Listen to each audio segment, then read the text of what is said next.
Prezados irmãos e irmãs, em nosso Senhor Jesus Cristo, dois trechos preciosos da Escritura para nós, o Antigo Testamento com o livro dos Números e esse trecho belíssimo do Evangelho de São João. Primeiro, mostra o povo que estava sendo conduzido por Moisés e o seu irmão Arão pelo deserto rumo à terra prometida. Foram libertos da escravidão do Egito, atravessaram milagrosamente o Mar Vermelho a pé enxuto, viram os egípcios pagãos serem mortos, afogados, com o mar que se juntou, as águas que se juntaram após a passagem dos judeus, do povo de Deus, aquela multidão que caminhava, acampava, peregrinava pelo deserto. Mas nosso Senhor vai fazer muitas vezes referência a isso, que era um povo de cerviz, de cabeça muito dura, e que mesmo tendo recebido tantos dons de Deus, tantos milagres visíveis, palpáveis de Deus a todo momento, ante as dificuldades que iam surgindo, começavam a blasfemar contra Deus, começavam a organizar motins contra Moisés e Arão. Deus falava com Moisés, Moisés repassava a Arão e Arão transmitia ao povo a palavra de Deus. E nesse momento, numa dessas ocasiões, o povo caminhando, sedento pelo deserto, e se organizaram lá revoltados porque lhes faltava água. Arão e Moisés se reuniram para falar com Deus. E Deus então deu essa ordem para que Moisés pegasse o seu cajado, tocasse na rocha, e pelo poder de Deus que a sede seria saciada. E assim reuniu todo o povo diante daquela rocha, e Moisés bateu uma vez e bateu uma segunda vez, para que ali saísse água.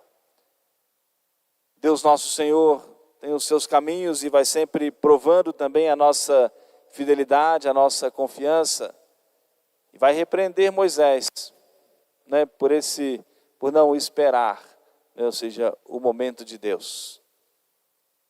A Bíblia não relata esse intervalo e o acontecimento desse intervalo, mas o fato é que Deus vai repreendê-lo, porque ele tocou 2 vezes com o cajado na rocha. A água saiu em abundância diante do povo, mas Deus nosso Senhor quer que nós busquemos fazer a sua vontade, que nos esforcemos para fazer com exatidão. Ele nos sustenta com a sua graça, nos ilumina, nos alimenta com a sua palavra.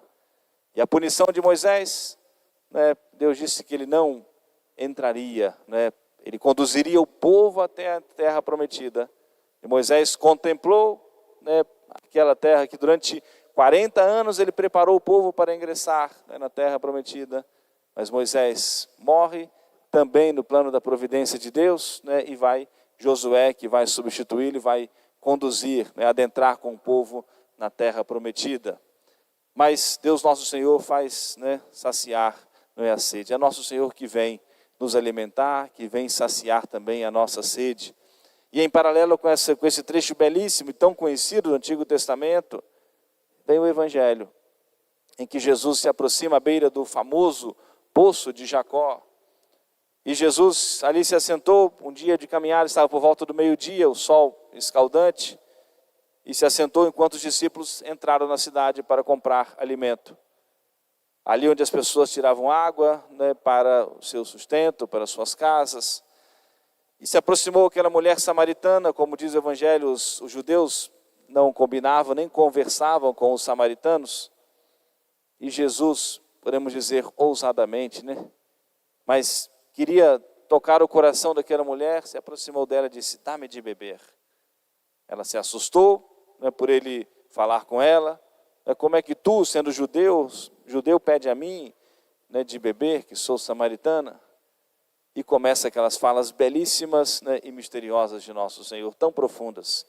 Se conhecesses o dom de Deus e aquele que te pede de beber, tu me pedirias de beber. E ela, ainda com um olhar meramente humano, disse: Senhor, mas O senhor não tem nenhum pote, um balde, nada aí na mão? Como é que o senhor vai tirar? Que água é essa? Ou seja, aí nosso Senhor continua dizendo, né, vai catequizando, instruindo aquela mulher. Quem bebe dessa água aqui do poço continua a ter sede, mas quem beber da água que eu der, nunca mais terá sede. E ainda com um olhar, né, humano, disse: Senhor, então me dá dessa água, porque eu não preciso voltar aqui nesse poço, né? Fico descansada do meu serviço de vir aqui buscar água. Aí nosso Senhor começa a falar ao coração, começa a conduzi-la a um caminho de conversão. Diu que ela chamasse o seu marido, ela vai revelar que ela vivia em adultério, já havia tido 5 pessoas na sua vida, vivia em adultério, vivia em pecado. E nosso Senhor começa a revelar, né, a consciência, os pecados daquela senhora. E foi o caminho, o meio pelo qual ela percebeu que não era um homem qualquer, que era o Messias, o Salvador. E ela começa a falar de Jesus, aí sim se apresenta a ela: sou eu mesmo que falo contigo. A quem você espera também, o Messias, o Salvador, sou eu que falo contigo. E ela, empolgada por aquele momento, vai à cidade e começa a anunciar a todo mundo, para que todos venham, né, para estar com o nosso Senhor, porque encontrei o Messias, o Salvador, aquele que conhece os meus pecados, né, que está pronto a perdoar os meus pecados. E pediram que Jesus ali permanecesse. Jesus ficou ali mais 2 dias no meio daquele povo, ensinando, convertendo, perdoando os pecadores. Prezados irmãos, irmãs, nós somos convidados, né, pela igreja hoje. O Papa Leão colocou como tema, né, eu vim, né, para salvar o mundo. É um trechinho do Evangelho, versículo do Evangelho de São João, como tema dessas 24 horas, né, para o Senhor. Eu vim para salvar o mundo. E o nosso Senhor também, né, vem dizer para nós essas mesmas palavras, para nós bebermos dessa fonte, dessa água, né, da Sagrada Eucaristia, para saciar a sede da nossa alma, para fortalecer a nossa fé, para nos amparar, para nós continuarmos a nossa caminhada, né, nos caminhos, no deserto do mundo, nos caminhos e dificuldades do mundo. Alimentados por nosso Senhor, convidados a adorarmos. Nosso Senhor mesmo disse isso: os verdadeiros adoradores adorarão em espírito e em verdade. E nosso Senhor deixou-se ficar na Eucaristia para ser por nós adorado, para receber o nosso ato de fé, para receber a nossa adoração, a nossa reverência.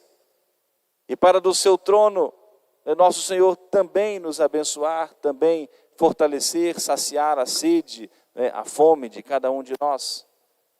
Portanto, vivamos esse tempo, essas horas de tanta bondade, de tanta fé, tanta misericórdia de Deus nosso Senhor.